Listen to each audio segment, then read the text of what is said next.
Okay, Adam Meister, you're back in the house, and we actually just shot a video for my channel. People need to check out. But I'm fascinated about Adam Meister. And we talked a little bit about business and business opportunities. We talked about with my company, I'm looking for a rainmaker. I'm looking for a Ray Kroc, right? I'm looking for somebody to get out there and take the foundation that I've built and scale it up.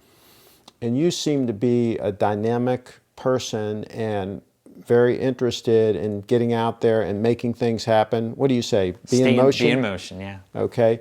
So let's talk about Adam, the typical day for Adam. What time do you get up in the morning? Well, that can vary. It depends if I have to run and how busy the day is going to be, but I can get up at any time because I work for myself. That I always keep in mind. But I get up around 8 a.m., 7:30 a.m., something like that. Okay, and do you run in the morning? And what I will do, I will not eat breakfast in the morning. There will be no meal. That's very important. I will drink Any juice? No juice. I actually only drink water. Okay. I avoid anything that has sugar in it like that's concentrated, because juices have a lot of sugar in it. Okay. But yes, so I will wake up in the morning, I will have a big glass of water, brush my teeth, because you want to get all the germs out of there and everything. And I will do some workout type of stuff where I do mountain climbers, they're called, on the ground, some push-ups. I've got a whole regimen. I could demonstrate it, but we're not going to demonstrate it right now. I should write out all the little things I do. How many push-ups do you do? Oh, it's part of a whole routine, so there's only like 30 of them. Or 20 of them. Only 30? Yeah, well, yeah. Again, it's part of. Well, yeah. There's a lot. I like to jumpstart myself in the morning. After I do this routine on the floor, I'm really, you can do just about anything. Okay. And you're really awake. You're really awake. So after that routine, then what do you do right after that? Well, I have to check the computer. I have to see all the people that emailed me. I have to email people back. I'm standing. Well, I set up a standing desk wherever I'm staying at. So I try to sit down as little as possible during the day. And now it varies on how long it takes me to catch up with everything on the computer, but I like to do it as fast as possible. Okay. Then on the days that I do run, because I run about 4 or 5 times a week. Okay. That depends on a few things. Then I will go running. So I do run on an empty stomach. You can call it an empty stomach. I probably haven't eaten since between 3 p.m. and 7 p.m. the day before. So it's been a while, but it doesn't, again, that doesn't affect me because I fast basically 22 hours every single day. Okay. I only have one meal a day, so 22 hours minimum between meals. So I'll go running, and I like to run 5 miles, 6 miles. That's a good, but sometimes a little less. I mean, the goal is to run 20 miles in a week. That's but not less than 20 miles. So I've been doing that for quite some time. Now, if you push yourself, how many miles could you run in one stretch? Oh my God. Easily I could run 20 miles, yeah. And what I used to do was I would run 13 miles 3 times a week. Right? So I would run 40 miles a week. I would run a half marathon every time I ran. But that is not good on your legs, I have learned. So you really don't get much from running beyond 20 miles. You want to keep it between 20 and 25. After 25, you could possibly do damage to yourself. Okay. All right, so then you get back from your run, and what would you do next? Well, then there'll be another stretching and warm-up routine on the ground, definitely. At that point, again, got to check on the computer and everything. At this point, you're going to start. Before I eat, I'm thinking about eating. Now I'm not hungry, but you want to have 3 big glasses of water as possible before you finally eat. So I'll get the water in over time. Sometimes I'll just get all the water in right beforehand. I think... But don't you dilute your stomach acids if you put too much water in there just before you eat? Shouldn't you drink about a half an hour before so your body has time to... there's different opinions on that. Again, first of all, after you've run, you got to get some water in you right then. And I'll tell you this, after I have run, I never eat.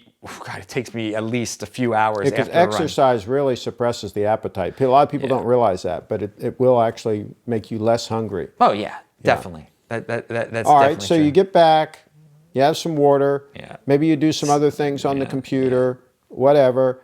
Then it comes time to eat. What do you eat?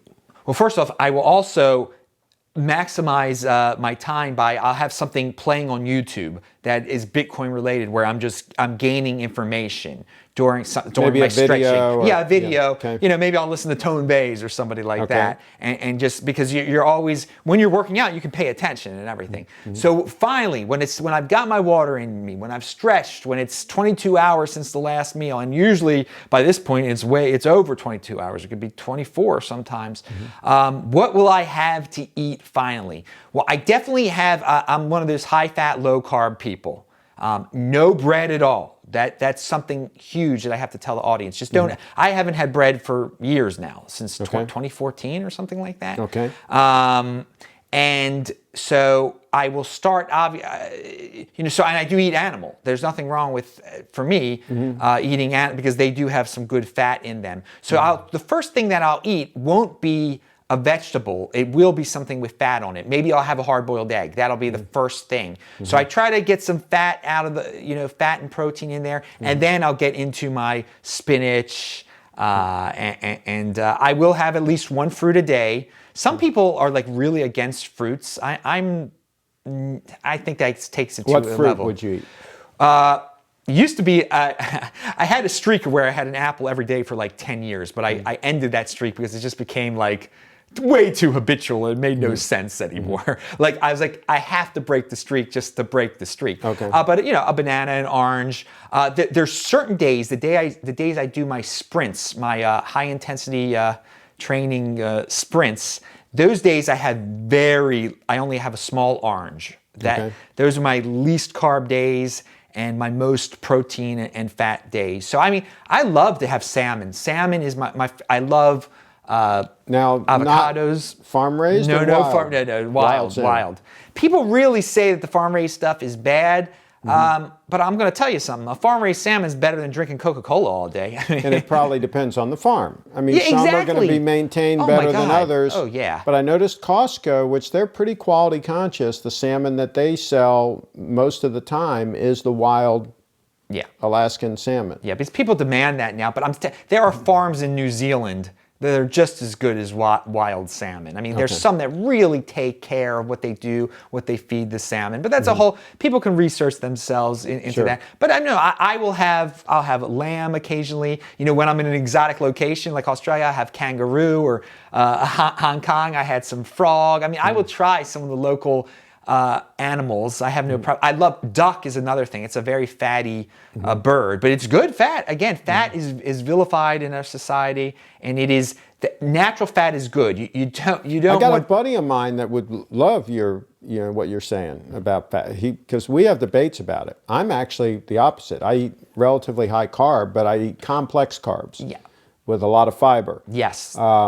But he's saying the same thing you're saying, that he's cutting out the carbs and going for the high protein and high fat. Well, again, the most important carbs to cut out are the ones that do not occur naturally in nature. Processed. Yeah, processed foods. Just don't have any processed foods. Don't have any added sugar. Man-made sugar is so bad for you. It is so bad for you. So again, so when you have an apple's got fiber in it, you're not, the sugar, it's different. It's natural. Apple juice, though, I mean, you're getting hit with sugar all of a sudden. Okay, so one of my staples, I'll run this by you real quick. I make my own almond milk. I take almonds, I take dates, and a little bit of vanilla flavoring, and a little bit of agave, which that's sweetener, which I probably shouldn't put in there. And I blend that, and that's my milk, right? And I take oatmeal, and I take an apple, and I'll slice it up, real fine slices, and I'll put it in the oatmeal with the almond milk, and a little bit of cinnamon. Actually, a little bit of it's for making an apple pie. It's a mix with cinnamon and different other spices in it. Put a little bit of that in there and it tastes like an apple pie when it's done. When it's cooked all up, that apple makes it taste really good, almost like an apple pie. What do you think about that meal? The only thing I would cut out of that is the oatmeal, probably. I wouldn't. You don't eat oatmeal? No. Okay. No oatmeal, but I love almonds. I love almonds. I wish I should create a list of Adam's favorite foods, but also avocado. Avocado is probably maybe my favorite food out there. That's just that's yeah. a They high say fat. it really is good for you, and I do eat avocados. I have them in my salad. I buy the 5-pack at Costco, and so I eat half an avocado a day usually. Yeah, they're so good. So And then you try to get 8 hours of sleep afterwards. That's hard to do. so you try to get the rest. Yeah, yeah, and again, and you can't go to sleep for at least 4 hours until after you. All right, you so wait in all 4 this hours. mix, how do you make money in this mix? Nothing we've talked about so far is making you any money, except for the interaction on YouTube. Well, the YouTube Okay, there. so yeah. so you get The YouTube. monetize your videos on YouTube, but we know that they don't pay that much. Let's be realistic here. They don't pay that much.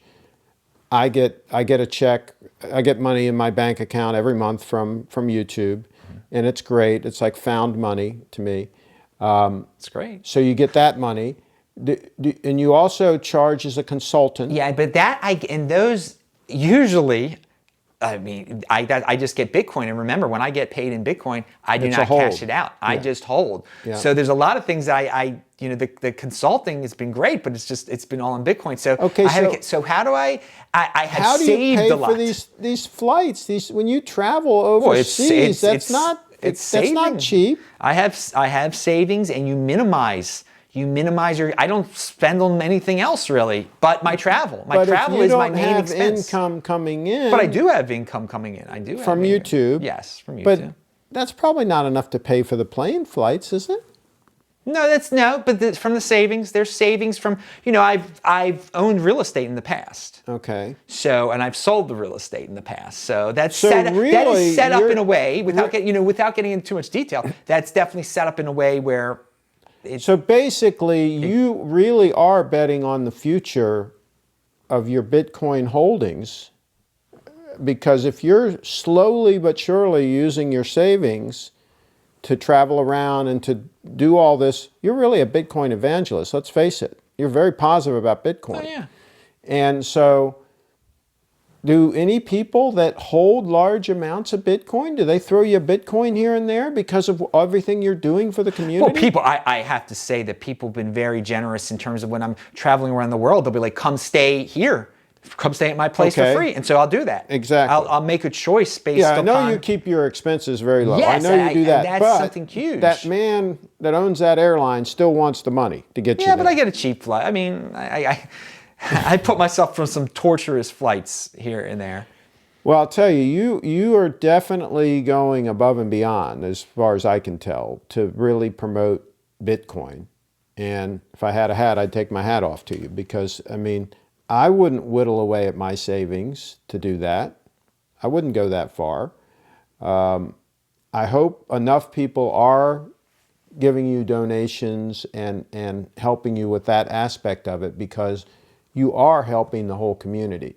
And I'm going to give a shout out right now to anybody that owns large amounts of Bitcoin, early adopters, you know, that have 2,000, 5,000, you know, Bitcoin, you know, 10,000 Bitcoin. You know, if you're sitting on 10,000 Bitcoin, send Adam 50 Bitcoin so that you can help continue to finance what you're doing, because you're helping their holdings. You're out there. They should hire you straight up. They should send you Bitcoin. Anything else you want to say? I'm going to wrap this interview up. Again, I really appreciate you coming out to the studio here, and anything you'd like to say? I think people can live a healthy lifestyle with a minimal income. I really do. I think just, you know, don't get caught up in hyper consumerism. Don't feel the need to buy every gadget out there, and people be surprised how far they can go on their savings. You know, being thrifty. We've lost that ability, and I think I've mastered it.